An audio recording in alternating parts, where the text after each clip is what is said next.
అందరికీ వందనాలు. నా పేరు బైరపోగు సాంబశివుడు. కొల్లాపూర్ నియోజకవర్గం, ఉమ్మడి మహబూబ్‌నగర్ జిల్లా, తెలంగాణ.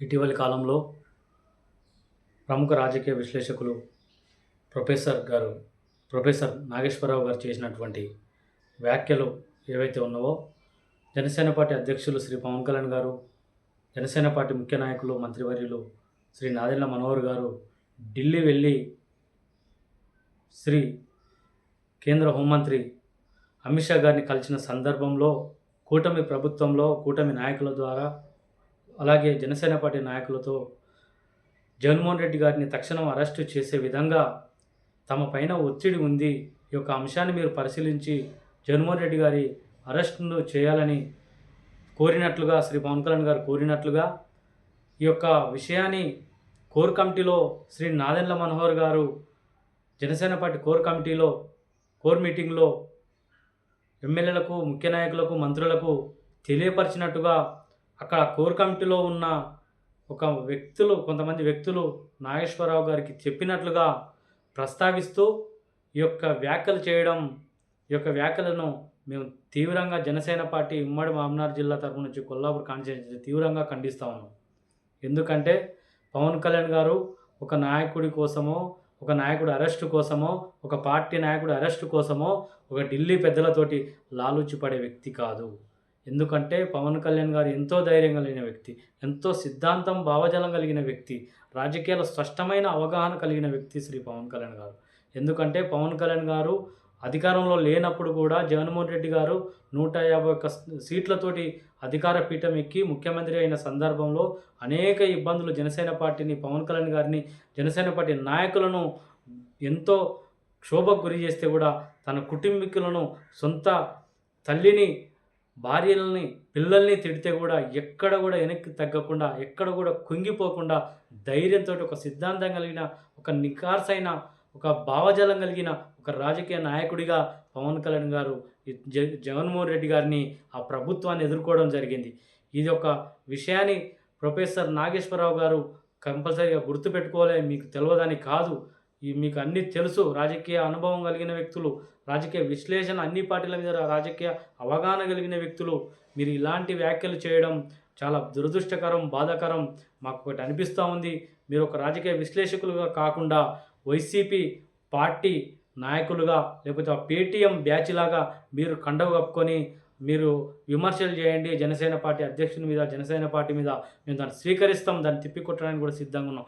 కానీ మీరు ఒక రాజకీయ విశ్లేషకులుగా ఆ ముసుగులో ఉంటూ మీరు ఇలాంటి వ్యాఖ్యలు చేయడం చాలా దురదృష్టకరం. ఎందుకంటే పవన్ కళ్యాణ్ గారు ఈరోజు భారతదేశంలోనే 100% స్ట్రైక్ రేట్ తోటి గెలవడం జరిగిందంటే దాని వెనక ఆయన 10 సంవత్సరాల కష్టం ఉంది. ఆయన ఎంతో సుదీర్ఘమైన ఆలోచన కలిగిన భావజాలం ఉంది. ఆయనను పట్ల ప్రజలు ఎంతో నమ్మడం జరిగింది. ఆయనను ఒక రాజకీయ నాయకుడిగా కన్నా ఒక మానవత్వం కలిగిన వ్యక్తిగా, ఒక మానవత్వం ఉన్న, ఒక సామాజిక స్పృహ ఉన్న రాజకీయ నేతగా 2 తెలుగు రాష్ట్ర ప్రజలు చూస్తారు. కానీ అలాంటి వ్యక్తిని మీరు తక్కువ చేస్తూ, అలాంటి వ్యక్తి స్థాయి తగ్గించడం కోసం, మీరు జగన్మోహన్ రెడ్డిని హైలైట్ చేయడం కోసం, వైసీపీని హైలైట్ చేయడం కోసం శ్రీ పవన్ కళ్యాణ్ గారిని తగ్గించినట్లయితే, మీరు రాజకీయ విశ్లేషకుని ముసుగులో ఉండి మీరు ఇలాంటి వ్యాఖ్యలు చేయడం చాలా దురదృష్టకరం. దీన్ని మేము తీవ్రంగా ఖండిస్తూ ఉన్నాం. మీరు ఇలాంటి వ్యాఖ్యలు భవిష్యత్తులో చేసినా మీరు తీవ్ర పరిణామాలు ఎదుర్కోబోతారు. కంపల్సరీగా దానికి సిద్ధంగా ఉండాలని ప్రొఫెసర్ నాగేశ్వరరావు గారిని పెద్దలను కోరడం జరుగుతూ ఉంది. మీరు ఈ విశ్లేషణ చేస్తూ ఉంటే ప్రస్తుత రాజకీయాలు, దేశ రాజకీయాలు, 2 తెలుగు రాష్ట్రాల రాజకీయాల గురించి ఎంతోమంది యువత అవగాహన కలిగిన యువత చూస్తూ ఉంటారు. కానీ మీరు ఒక రాజకీయ నాయకుడి విశ్లేషకుని ముసుగులో ఉండి ఇలాంటి వ్యాఖ్యలు చేయడం దురదృష్టకరం. ఈ వ్యాఖ్యలను జనసేన పార్టీ పవన్ కళ్యాణ్ గారి మీద చేసిన వ్యాఖ్యలను మీరు తక్షణమే వెనక్కి తీసుకోవాలి. ఎందుకంటే పవన్ కళ్యాణ్ గారి సిద్ధాంతాలు నచ్చి, పవన్ కళ్యాణ్ గారి ఆలోచన విధానం నచ్చి, పవన్ కళ్యాణ్ గారి రాజకీయ విధానం నచ్చి, పవన్ కళ్యాణ్ గారి యొక్క ఆంధ్రప్రదేశ్లో పరిపాలిస్తున్న విధానాన్ని, మంత్రిగా ఆయన చేస్తున్న పరిపాలన, ఆయన చేస్తున్న గ్రామాలలో ఆయన చేస్తున్న డెవలపింగ్ను ప్రజలు, యువత, ముఖ్యంగా మహిళలు రాజకీయాలకు, జనసేన పార్టీలోకి వచ్చి పనిచేయడం జరుగుతూ ఉంది. భవిష్యత్తులో కూడా 2 తెలుగు రాష్ట్రాల్లో ఎక్కడ ఏ పార్టీకి లేనంత ఆదరణ జనసేన పార్టీకి రాబోతా ఉంది.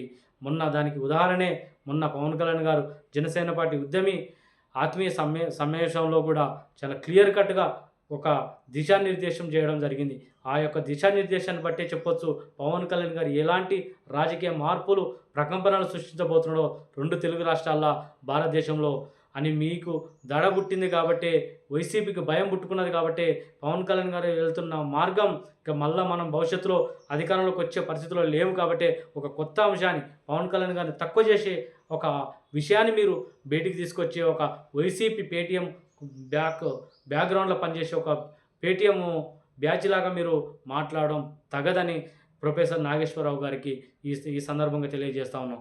ఎందుకంటే పవన్ కళ్యాణ్ గారు ఒక ఆషామాషిగా వచ్చిన వ్యక్తి కాదు రాజకీయాలకు. ఎంతోమంది మహనీయుల మార్గాల్ని డాక్టర్ బిఆర్ అంబేద్కర్ గానీ, పూలే గానీ, నారాయణ గురు గానీ, సాహు మహారాజ్ గానీ, అలాగే పిరర్ రామస్వామి గానీ, భగత్ సింగ్ గానీ, సుభాష్ చంద్రబోస్ గానీ ఇలాంటి మహనీయుల ఆలోచనతోటి మహాత్మా గాంధీ గానీ అనేక మంది మహనీయుల మార్గాన్ని ఈ దేశంలో చూసి చదివిన జ్ఞానం పొందిన వ్యక్తిగా రాజకీయ పార్టీని స్థాపించడం జరిగింది తెలంగాణలో. అలాంటి ఆలోచన మార్గంతోటే శ్రీ పవన్ కళ్యాణ్ గారు ముందుకెళ్తా ఉన్నారు. బడుగు బలహీన వర్గాల యువతని రాజకీయాలకు తీసుకొచ్చి వాళ్ళను రాజకీయాల్లో ముందు పెడితేనే ఈ సమాజం మారుతుందని నమ్మి ఒక కొత్త తరాన్ని రాజకీయాల్లోకి తెలుగు నేల మీద తీసుకొస్తున్న వ్యక్తి మరో కాంచీరామ్ లాంటి వ్యక్తి శ్రీ పవన్ కళ్యాణ్ గారు. ఈ యొక్క అంశాన్ని మీకు గుర్తుంచుకోవాలని, పవన్ కళ్యాణ్ గారి మీద, జనసేన పార్టీ మీద మీరు చేసే వ్యాఖ్యలు భవిష్యత్తులో ఏదైనా ఉంటే చూసి మాట్లాడాలని, ఆచితూచి మాట్లాడాలని, మీరు ఏదైనా సూచన చేస్తే, మంచి సూచన చేస్తే జనసేన పార్టీ పవన్ కళ్యాణ్ గారు మేము తీసుకోవడానికి సిద్ధంగా ఉన్నాం. కానీ మీరు ఏదైనా తప్పుడు ఆరోపణలు, లేనిపోని ఆరోపణలు జనసేన పార్టీ మీద ఉన్నాయి లేనివి ఉన్నట్టు మీరు సృష్టించి మాట్లాడితే తీవ్ర పరిణామాలు ప్రజల నుంచి, యువత నుంచి, ఈ సమాజం నుంచి, మహిళల నుంచి మీరు ఎదుర్కోక తప్పదని ఈ సందర్భంగా తెలియజేస్తూ జై జనసేన, జై తెలంగాణ. Thank you.